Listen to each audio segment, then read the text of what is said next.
As regras para adquirir a dupla cidadania variam de acordo com a legislação de cada país. Em decisão recente, o Superior Tribunal de Justiça aceitou o pedido de uma brasileira com nacionalidade italiana que queria mudar o nome do registro brasileiro.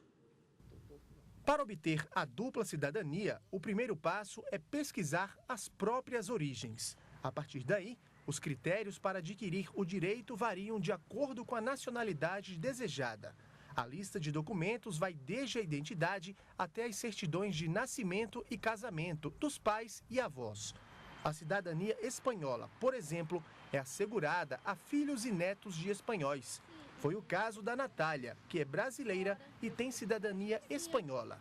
Ela diz que a demora para adquirir a dupla nacionalidade valeu a pena. Facilita a entrada, na Europa, o ingresso num curso superior ou numa pós-graduação, ou até mesmo quem tem a vontade de morar fora. Já o Eduardo, marido dela, não teve a mesma sorte. Casado há 24 anos com Natália, ele não conseguiu obter os mesmos direitos que a mulher. Eu só poderia adquirir a cidadania espanhola residindo 1 ano na Espanha ininterruptamente. A dupla cidadania pode ser adquirida quando a pessoa nasce em outro país, diferente da nacionalidade dos pais. É a chamada jus solo. E pode ser adquirida também por um ascendente, como pai, mãe, avós e bisavós. Aí é considerada jus sanguine. Uma das alternativas para encurtar o caminho e conseguir o benefício é se mudar do Brasil e dar entrada no pedido de cidadania no país de destino. Foi o que aconteceu com uma brasileira que foi nacionalizada italiana. Depois de ter definido o nome de acordo com a lei daquele país, a mulher pediu na justiça que aqui no Brasil o nome fosse escrito também em italiano. O caso veio parar no Superior Tribunal de Justiça. A mulher alegou que os documentos dela estavam diferentes e por isso tinha dificuldades para exercer a dupla cidadania. Por maioria dos votos, a terceira turma do STJ acolheu o pedido de mudança de nome da brasileira. Os ministros entenderam que a apresentação de documentos com informações diferentes dificultaria a realização de atos da vida civil, como abertura de conta em banco, por exemplo, além de gerar transtornos e aborrecimentos desnecessários. Bom, e para falar sobre esse assunto, nós convidamos o advogado especialista em direito internacional, Roberto Cidade. Boa tarde, doutor. Boa tarde. Bom, uma decisão diferente essa do STJ, né? É, verdade. O STJ costuma reconhecer, que não se deve suprimir o sobrenome na mudança de nome, de maneira geral. No entanto, as regras do registro público tentam buscar a realidade, a verdade real daquela pessoa que está fazendo esse pedido para adequar a vida dela da melhor forma possível. Se tratando de direito internacional, os brasileiros que moram no exterior, eles mantêm os direitos legais de brasileiros? Sim, a legislação brasileira ela é aplicada aos brasileiros mesmo quando não estão residentes no território nacional.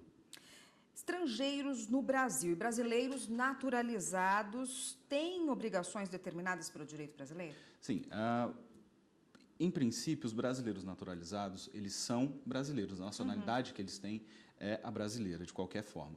A legislação brasileira também ela vai incidir sobre absolutamente todos aqueles que estão em território nacional.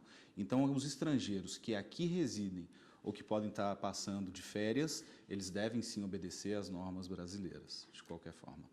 E muitos brasileiros vão morar, viver em outros países, tem dupla, até acabam tendo aí dupla nacionalidade. Os filhos desses brasileiros que nascem no exterior, eles têm que direitos? Da onde eles nasceram ou os direitos brasileiros? Segundo a norma brasileira, os filhos de brasileiros, mesmo nascidos no exterior, têm direito à aquisição da nacionalidade brasileira. Eles se tornam, inclusive, brasileiros natos.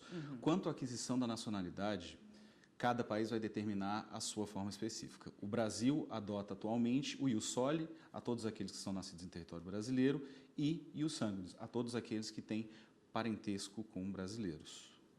A pessoa que mora fora do país, brasileira, e que adquire uma segunda nacionalidade aí, ela continua sendo brasileira, continua tendo direitos de um cidadão brasileiro?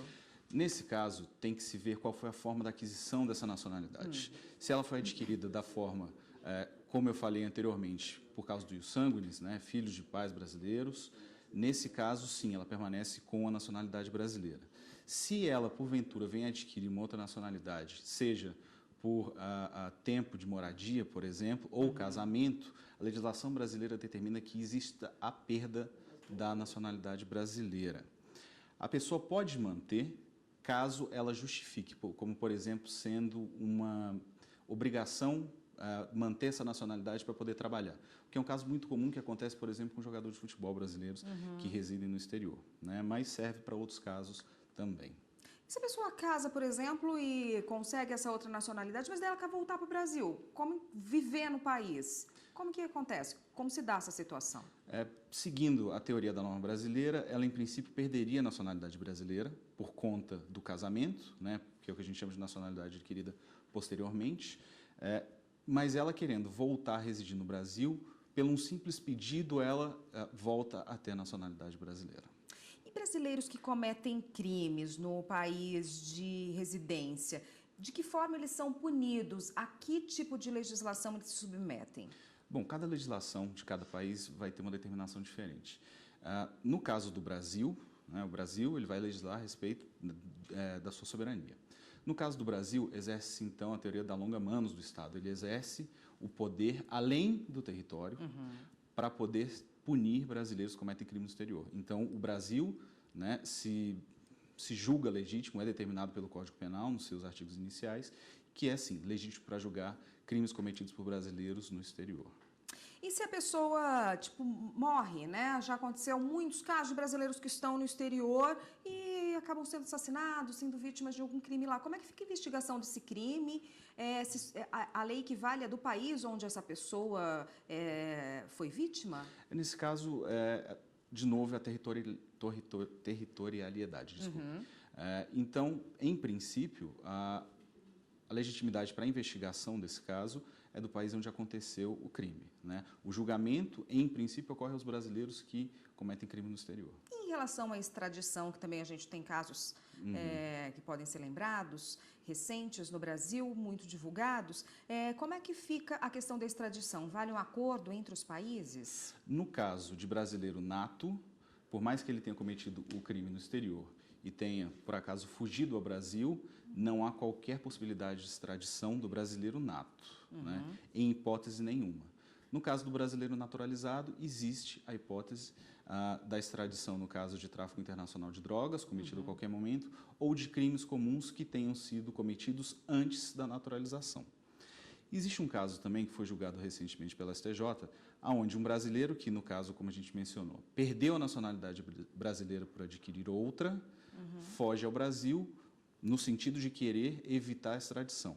Nesse caso, não, porque nesse caso, ele está vindo ao Brasil querendo readquirir a nacionalidade brasileira como forma de fraudar a lei. Nesse caso, não pode ser concedida a nacionalidade brasileira, lembrando que ele não possui mais a nacionalidade brasileira, então pode ser extraditado como qualquer outro estrangeiro em território brasileiro. Tá ótimo, obrigada, doutor. Eu conversei com o Roberto Cidade, que é advogado, especialista em Direito Internacional. Obrigada pela participação. Obrigado pelo convite. Até uma próxima.